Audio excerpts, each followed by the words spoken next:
ہے یہ بات یاد رکھیں کہ نبی کریم صلی اللہ علیہ وسلم ان سے دعا کرتے ہیں، اللہم اغفر لنا ما قدمنا وما اخرنا وما اسررنا وما اعلنا وما انت اعلم به منا۔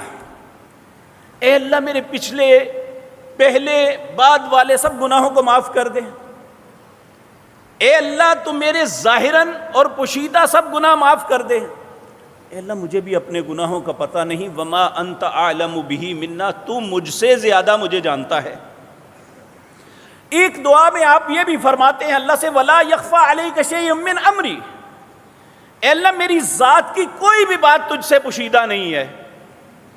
جب اللہ سے کوئی بات پوشیدہ نہیں ہے تو اگر ہم یہ بات کہیں، کوئی شخص یہ بات کہے کہ رسول اللہ کے بعد ان کے دل بدل گئے تھے، تو کہ یہ بات اللہ کو پتہ نہیں تھی؟